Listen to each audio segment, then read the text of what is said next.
Hello દોસ્તો, આજે આપણે જોઈશું માનવ આંખ. તો માનવ આંખ એ અત્યંત મૂલ્યવાન અને સંવેદનશીલ જ્ઞાનેન્દ્રિય છે. તે આપણને આપણી આસપાસની અદ્ભુત દુનિયા અને વિવિધ રંગો જોવા માટે મદદરૂપ થાય છે. આંખો બંધ કરીને આપણે વસ્તુઓને તેમના ગંધ, સ્વાદ અને તેમાંથી ઉત્પન્ન થતા અવાજ કે સ્પર્શ દ્વારા કેટલાક અંશે જ ઓળખી શકીએ છીએ.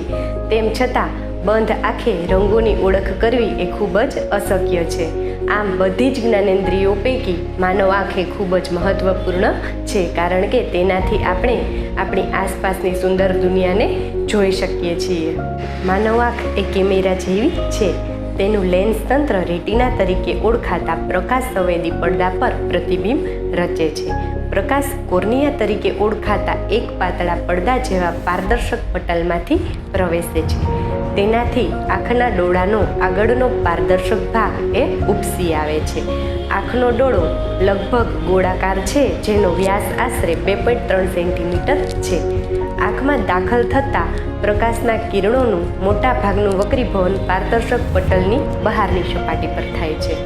સ્ફટિકમય લેન્સ વિવિધ અંતરે રહેલી વસ્તુઓના પ્રતિબિંબને નેત્રપટલ પર કેન્દ્રિત કરવા માટે કેન્દ્ર લંબાઈમાં માત્ર સૂક્ષ્મ ફેરફાર જ કરે છે.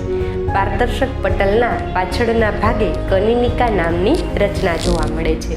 કનિનિકા એ ઘેરા સ્નાયુમય પડદો છે, જે કીકીનું કદ નાનું મોટું કરે છે.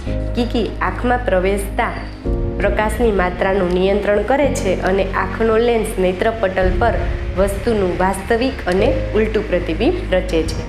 નેત્રપટલ એ અત્યંત નાજુક પડદો છે, જે વિપુલ માત્રામાં પ્રકાશ સંવેદી કોષો ધરાવે છે. પ્રકાશની હાજરીથી આ પ્રકાશ સંવેદી કોષો એ સક્રિય બને છે અને વિદ્યુત સંદેશાઓ ઉત્પન્ન કરે છે. આ વિદ્યુત સંવેદિત પ્રકાશીય કોષો ચેતા મારફતે મગજને પહોંચાડે છે અને મગજ આ સંદેશાઓનું અર્થઘટન કરે છે અને છેવટે આપણે વસ્તુને જેવી છે તેવી જોઈ શકીએ છીએ.